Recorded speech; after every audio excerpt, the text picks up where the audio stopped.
You should obtain advice from your doctor or medical professional before participating in any activities offered by Chronically Awesome. Never rely on our content in place of seeking professional medical advice. By using this video, you agree that you are voluntarily using or acting upon our content.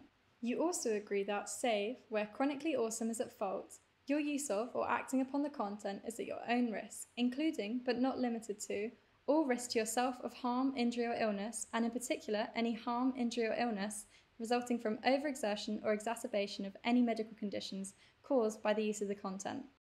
Always remember that, if you experience pain while using or acting upon our content, stop and consult your doctor or medical professional. Always warm up before a class and warm down after. You do not need to complete an entire class. You can always start with a short section and build up to completing a full class over time. Pace yourself and listen to your body. Most of all, have fun. Exercise should be empowering and make you feel good. If it's not fun, try a different style of class until you find something you enjoy. Hi guys, welcome to the second video of my series of 6 for the Chronically Awesome team. Still looking at improving balance, but one of the biggest and most important factors for me as a yoga teacher and movement therapist is people's lack of ability to have any control of their breathing and of their breathing. And these are really important as far as the general mobility of the rib cage and the spine. And again, going back to the last video, how we end up stacking ourselves in all 3 planes, whether that's that rotation that we started with, or whether it's the shifting, or whether it's from the side view. Quite common is like this kind of posture or this. And so that's going to be explored much more in the next video. But for this video, we're just going to essentially almost have like a bit of a breathing practice and meditation, because they really do tie in together. But for me, this is almost certainly the first thing that I start most of my clients doing, because it's essential and nobody can really do it.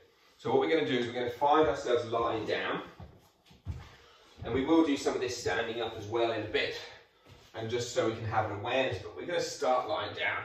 The knees are going to bend up, and of course if you want to have a pillow, something under your head, feel free, but try not to make it too thick if possible, just because there will be an awareness of your head having to move in some ways. So just for now, just take a moment to relax your hands down towards your ribs, and then just begin to breathe. We're going to spend about a minute here with just you breathing in and out. And I want you to be aware of which parts of your ribs are moving, which parts of your belly are moving, the direction that your belly is moving, the direction that your ribs are moving. If, in fact, any of them are moving. Hopefully some part of it is.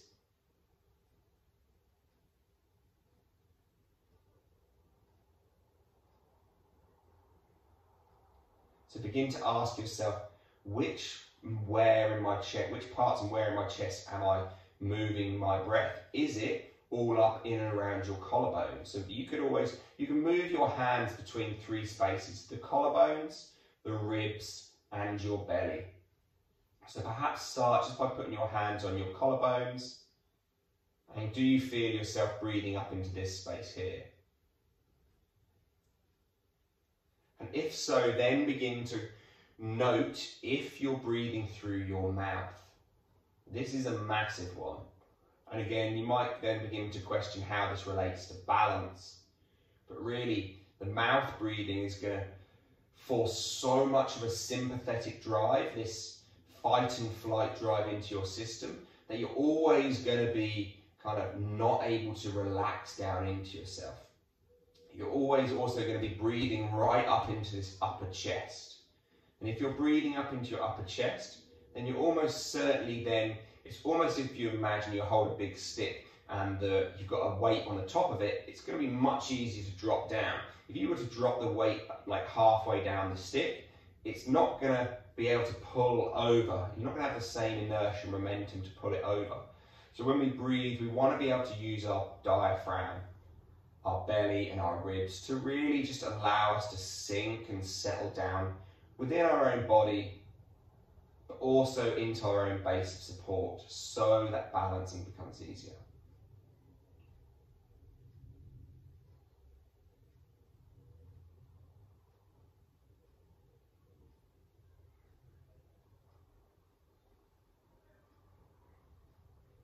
Now, hopefully, most of you, if you've noticed that you're breathing into the upper chest, awesome. If you've noticed that you're breathing somewhere else, also awesome. What we're going to try to do now is get us all on the same page.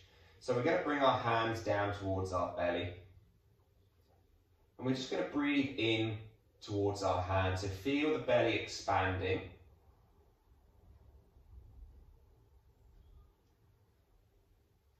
And then feel the belly contracting. Just gently feel your navel just surrender back down towards the floor.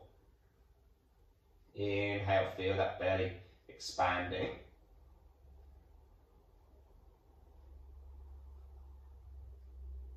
And then gently feel that belly contracting. Now what I want you to do as your belly contracts is see if you can breathe out a little bit more than perhaps you think you normally would. So when you think that you need to breathe in, can you just try to imagine you're blowing out through a straw and blow out for another like 3 or 4 or 5 seconds.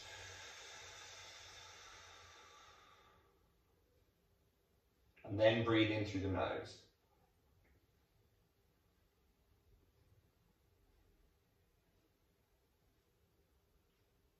And then breathe out again through the nose to begin with.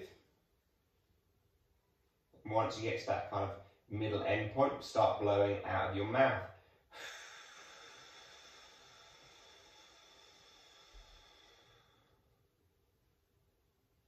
Inhaling.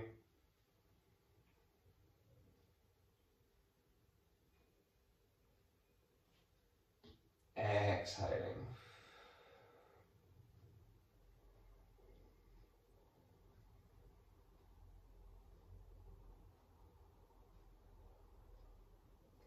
So now as we do one more breath like this, just gently inhaling in.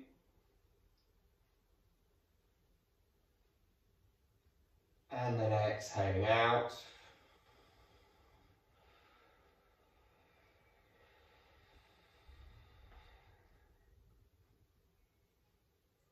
Just allow yourself to return back to a normal centered position.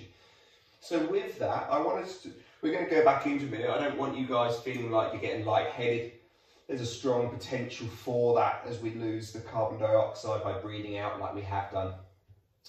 But what I want to do as we go back into it for another 4 breaths in a moment is for you to hopefully become aware of your chest and your pelvis and your head being moved solely through the act of breathing. Now again, in the next video, this is going to go into much more detail. We're going to really break this down and begin to put some exercises together to help this. And again, like I've said, you probably wonder how this is related to our balance, but this is going to be really, really key. So again, as you breathe in, as you breathe into the belly and the ribs, as these ribs begin to expand upwards,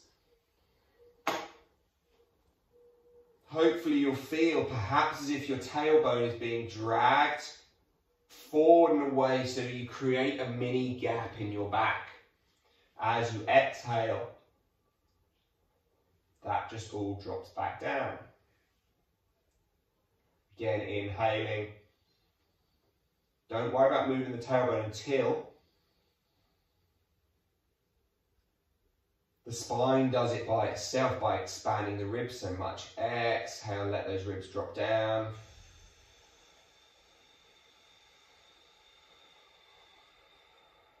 And as these ribs drop with the exhale, has your low back begun to tilt into the floor? Have you noticed the fact that your head has kind of rolled along the floor and your chin has become up towards the sky?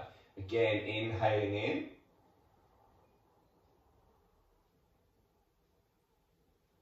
Notice perhaps that your head is beginning to have to drag along the floor as if the back of the neck is getting longer, the front of the neck is getting shorter, then exhaling out again.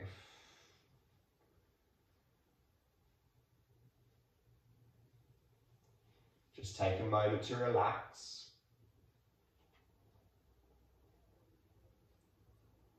And then bring the hands back down towards the belly.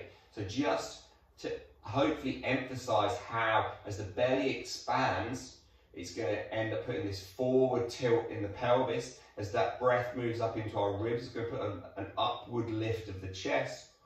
As we breathe into the upper chest, it's going to pull the ribs down again. Full explanation in the next video, but just for this one, just beginning to observe it. Breathing in for maybe a count of 4 or 5.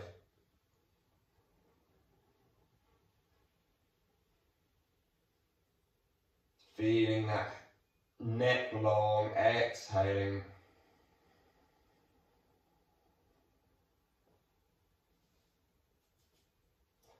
And then when you're ready, in your own time again, don't rush this one. Just gently flick your legs from side to side. Perhaps roll onto your side, just because you might feel a little bit lightheaded, especially then if you do suffer with POTS or anything. Take it nice and slow and steady. Begin to then make your way up. Cool. From there, in your own time, find your way onto your feet, and again, it's that time for another little walk, because it's important to walk these things in. Just see how we feel. Again, if you're lightheaded, then take your time before doing that. So now I want you to begin to do this as you breathe. And again, if you have a mirror or something, it's pretty handy to do just to see what happens. But you're going to essentially stand, you're going to breathe into your belly and one hand onto your ribs, and you're going to try to feel as if these structures move apart. Again, breathing in.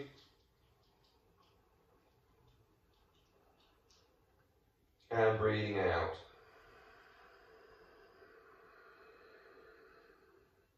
And you can see how this is already affecting my posture, my shape, my balance, because hopefully as we breathe in and the belly expands, the ribs expand, it's going to be moving everything forward, so therefore the weight comes forward. Again, the body, we need to learn to balance on 2 feet before we go onto one. Then exhale as we drop, and as the air empties our lungs, the weight is shifted backwards. Inhaling one more time. And then exhaling out. Cool. So again, a really simple, almost not really exercise, which again, it's going to give us a greater awareness of our body in space. The reason we do some of that breathing in on the floor is, for one, less chance of falling over, always handy. 2, it just allows us to feel some feedback of the chest lifting, the low back lifting, the neck maybe getting longer. All of these things need to happen every day, every moment you walk, every step you take, and in particularly when we're standing on one foot or balancing or doing exercises, we want the whole body to be able to move and react to this stuff rather than it being kind of a massive head movement or something. If the whole of the spine can undulate and roll and compensate for the balance just becomes much easier. So I hope that was a useful video. Look out for the next video soon. We're going to take what we've just done against the floor, and we're going to put it back on the floor, and then we're going to move it against the wall, and we're just going to begin to explore this expansion, this extension, this contraction, this flexion of the spine and the chest, and how that relates to balance. So thanks for joining, guys, and I'll see you all very soon.